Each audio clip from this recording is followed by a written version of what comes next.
All right, let's talk about the Dolphins' offensive line week one performance. You guys should know me by now, Eric Smith, Five Reasons Sports contributor, also co host on Scouting the Fins, and you can find that on the Five Reasons YouTube channel and also the 3 Yards Per Carry podcast feed. Before we get into the grades, I just want to give you a reminder that these grades are my personal grades for the offensive line, and they are generated from individual play grades of every player on each snap.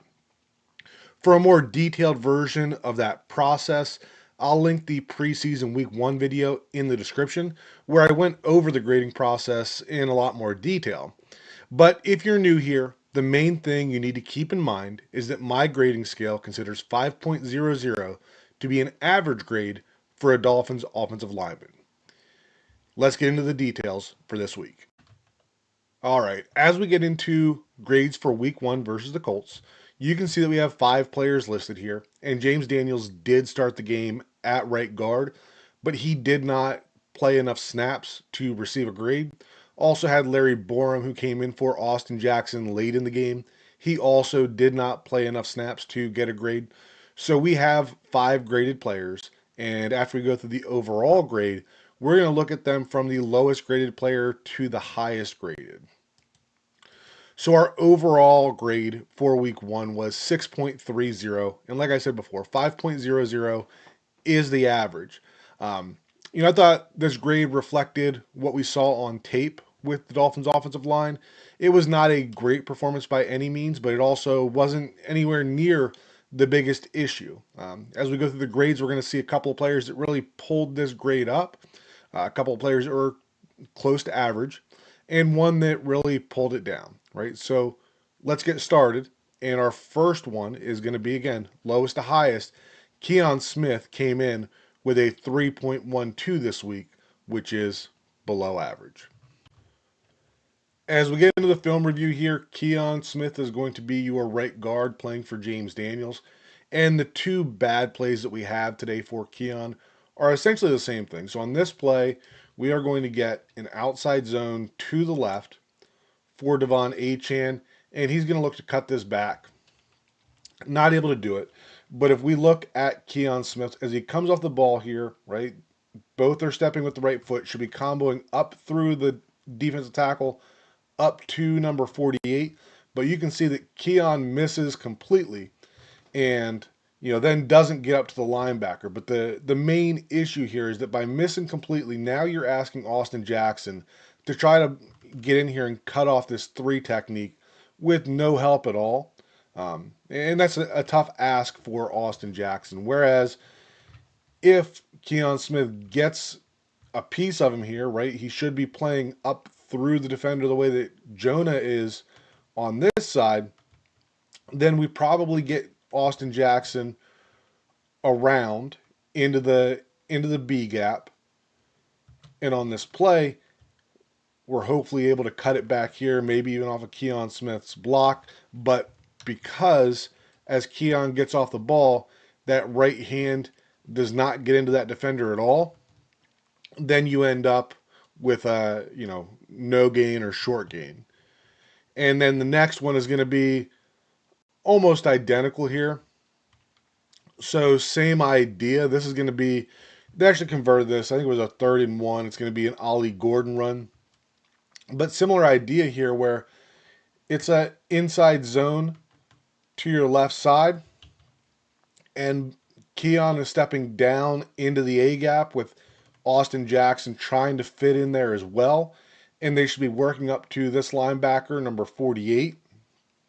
But again, when this ball is snapped here, left foot, you can see him trying to step that right foot back into it, which is exactly right, but he's kind of throwing up a chicken wing there, misses completely, and in this case, gets completely turned around and is running back into the line of scrimmage instead of to the linebacker that he's supposed to get to. So those weren't the only 2 bad plays for Keon Smith, but these are 2 that really stood out for me.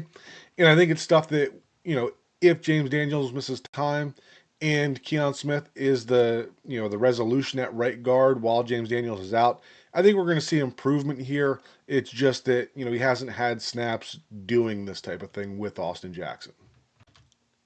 it wasn't all bad for Keon. There's some upside here if he is, to play guard more this season. Here's a good job picking up a blitz, able to get to that linebacker and just run him past the quarterback essentially. And then this one is going to be an interception, but still a good job by Keon Smith here. Again, good job picking up the stunt to the inside. Gets swatted a little bit there, but nice job of resetting his feet and running that defender wide enough to let Tua move out of there. Again, on your right side. So on this one, this is still outside zone. Not sure why we're giving it to Malik Washington and not having Ollie Gordon as part of the game plan. But in both of these cases, right, you have Jackson out here to the end, and then you have your right guard and your left guard are basically pinning the defensive tackles with your left tackle and your center looping around. So I like what Keon does here in terms of getting that outside half of the man, getting some vertical push. Now he gets, the defender sheds him late in the play there, but you're talking, a 5+ yard gain there. So I still thought this was a good rep from Keon Smith. And then our next one here. So another good pass pro rep. Good job picking up the twist.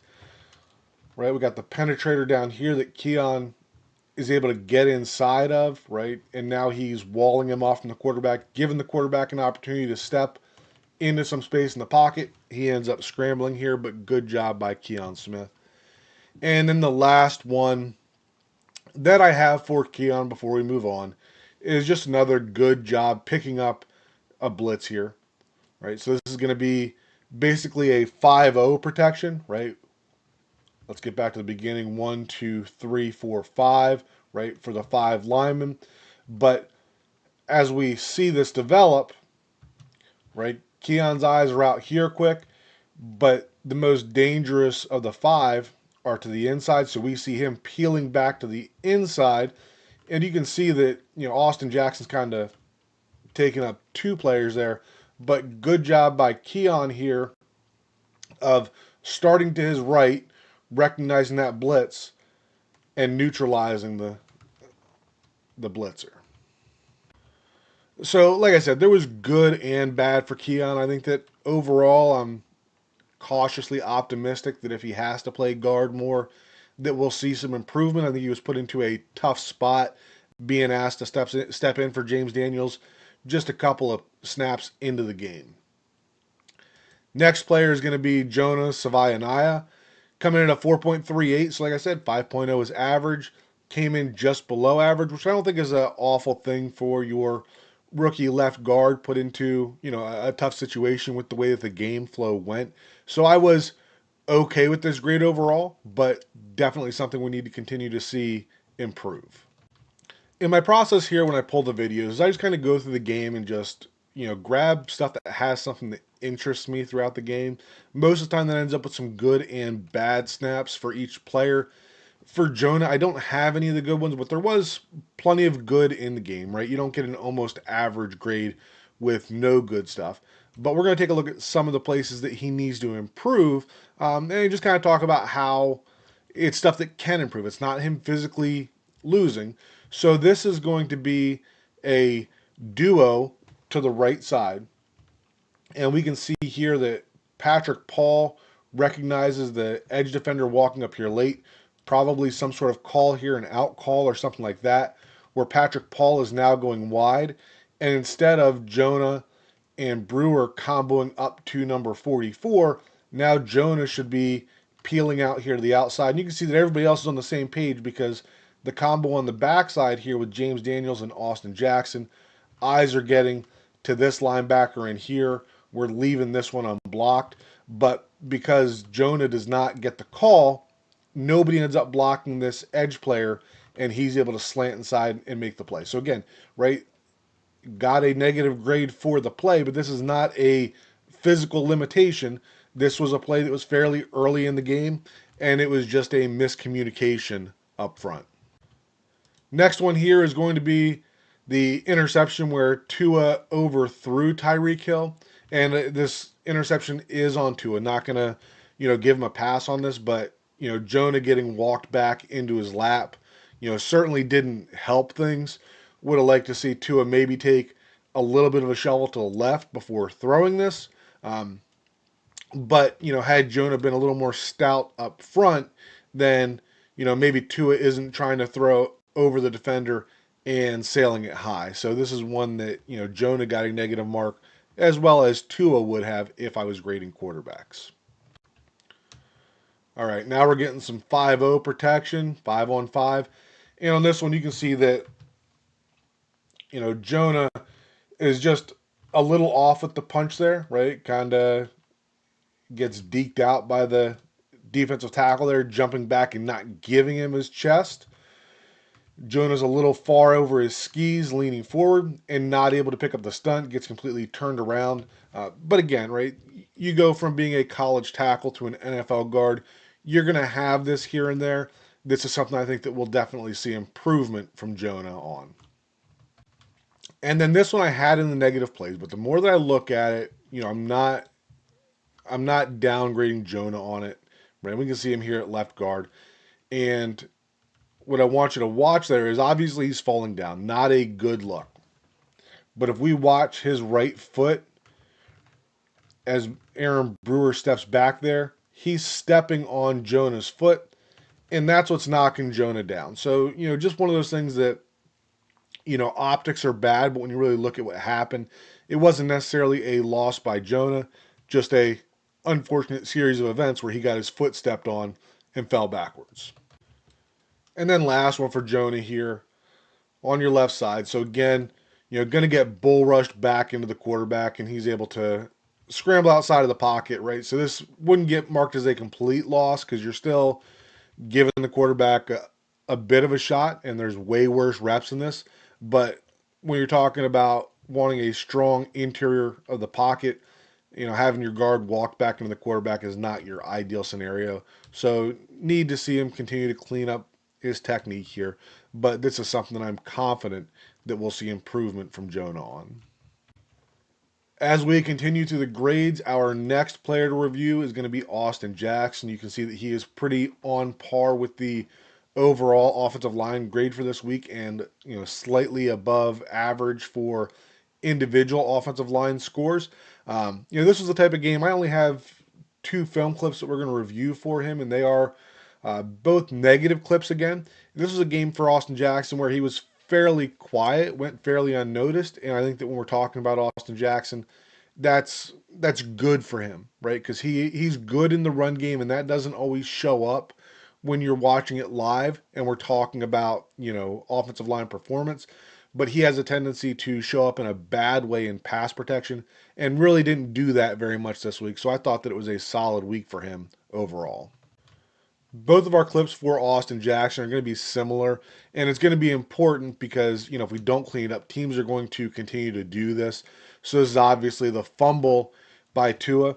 And, I initially had this on Jackson, and I still kind of do, but if you watch the left arm of Laiatu Latu here, he's got Jackson gripped up inside his shoulder pads, and he's preventing him from getting outside and maybe getting a piece of that corner. You can see he spins him all the way around there. So this happens, right? And it rarely gets called. So can't lean on it too much as being an excuse. Would like to see Jackson not get in there quite as deep, and maybe once he has a little more trust of his rookie on the right side being able to handle that B gap, then maybe he doesn't get there so deep. But while there is blame that goes to Austin Jackson, this is one that's somewhat explainable by a defensive hold as well. And the next one here, different angle, very similar play, where this defensive end is going to slant to the inside and the corner is going to come to the outside. Doesn't look like Austin Jackson sees this one at all. In this case, this is a slide protection to the right. And you can see that Aaron Brewer is getting off the ball, getting to his right side A gap. Jonah is getting to the right side B gap. And Jackson's got to have everything outside of that because your tight end here is going out for a pass. So he needs to be able to see this, right? Probably giving a call to Keon Smith here that we got to get out to the right side more, but he appears to never see it. His defender goes to the inside. By the time he's looking back to the outside, it's way too late. So, like I said, these blitzes where they're slanting the defensive end to the inside and bringing a defensive back off the edge is something the Dolphins are going to have to clean up for next week, or I would fully expect the Patriots to take advantage of this as well. Back to the grades, our next highest is going to be Aaron Brewer coming in with a very respectable 7.04. It wasn't his greatest game, but wasn't a bad game by any means. We're going to start out with a negative rep from Brewer, and this is more so just a limitation overall that you're going to get with Aaron Brewer. So this is the 5-0 protection that we've talked about in a couple of other clips as well. Basically, they're getting each offensive lineman matched up one-on-one. And in this case, this is what teams are going to do to take advantage of Aaron Brewer. He's a smaller guy, so taking on these big noses, especially ones that can get upfield the way that this can, is going to be an issue that the Dolphins will have to find ways to mitigate, whether it's getting the ball out quicker, sliding some help that way, and keeping an extra guy in there. But in this case, they decided to go with that 5-0 protection, get everybody out on a route, and you can see that Brewer kind of gets walked back into Tua. Not a complete loss, but as we talked about earlier with Jonah, having a shorter quarterback, you don't want to have interior pressure in the pocket. First good one that we have for Brewer here is going to be him reaching this linebacker. And this is a poor play overall. I talked about this a little bit on the Twitter timeline that felt like Devon Achane, as we're looking at this, right, it's outside zone to the right. So as he takes his steps, right, not going to count that one. We'll say 1, 2, 3. At this point, he should have eyes on the edge defender and reading the leverage. At this point, Julian Hill does not have outside leverage, so he should be looking to press this as far as he can and then get upfield in there. And by the 5th step is when that cut should happen, right? So that's 3, 4, 5. Right now, he should be planting right foot and getting through there. But for whatever reason, Achane continues to take this outside, gets to step 8 or 9 before he then tries to cut back, and ends up only getting a few yards where, we're passing up an explosive play just to try to get to the sideline. But back on topic, Aaron Brewer here, great job of scraping right behind this defensive tackle, climbing up to this linebacker, flipping the hips around, and sealing him off. Just love his athleticism. And then, of course, finishes it with the defender on the ground. And then our other one for Brewer here. So this is going to be, what I call a Texas route where the running back is going out and then coming back in. And it's not really a true screen. You can see that everybody else is just big on big here. But Brewer's going to peel out without crossing the line of scrimmage, which is key here because if he gets downfield, it's going to be a penalty, right? Nice and smooth along there. Ends up picking off that linebacker. Another pancake block for him. And then our last player, Big Pat Paul, had a great preseason. Comes in with a perfect grade for week 1. And we can go through and we can nitpick and we say that, that this play should have been a half point off. But I didn't have a single loss for him the entire game. And if you want to go back and find some, you're more than welcome to do it. But, you're not going to find much. This was a great game from Pat Paul. And it was refreshing to see him have a strong preseason and continue it into week 1 of the regular season. Obviously not going to have bad ones for Pat Paul here, but a couple of good ones. So this is going to be a run play, and this is still an outside zone concept. And even though it cuts all the way back, when you look at the way the blocks are planned to execute here, right? You have Austin Jackson has Latu on the outside here. Keon Smith, Aaron Brewer are comboing to number 48. So as he's stepping up, right, even though the concept is outside zone to the right, you can almost tell pre-snap this is going to cut back right away. And you see that wind back action from Achane getting his eyes back early. You get the kick out from Alec Ingold on the split flow action, Julian Hill working up. But the big block here is Patrick Paul washing that defensive tackle the whole way through. So looking at where he starts, almost middle of the field, Jonah gets in there a little bit, but then Pat Paul takes over and drives him all the way out the hashes. So nice job creating space in the run game there for Patrick Paul. And then the other one, right? So this is late in the game. This was Zach Wilson, but I, felt kind of bad that I didn't include any pass pro reps from Patrick Paul because he was just dominant the entire time. And this is again, right, just him able to engulf the defender, and it happened all game. So really strong game from Patrick Paul overall. And there you have it. So these are my grades for week one, right? In order: Patrick Paul, Aaron Brewer, Austin Jackson, Jonas Avainaya, and Keon Smith. Comes out just over a average grade for where they have been in the past. I think it was a good start to the season for the offensive line. Hoping that as we move forward, we can find some games where the guys that start the game actually finish it as well, which doesn't happen very often for the Miami Dolphins. But appreciate you guys watching. Feel free to leave a comment below. Let me know what you think of this. Let me know, if there's something you'd like to add. There's been, talk before of expanding it to the tight ends and fullbacks, but this, takes a few hours for me to do every week. And I do the offensive line, one, because I love offensive line play, and two, because I don't have to chase them around the field trying to find them and, grade them based on where they are. So that's kind of where we are with that. Not sure I'm going to have a lot more time to expand it this year. But if there is more context or more information that you're looking at, for the five guys up front, let me know and I'll see what I can do. As always, appreciate you guys.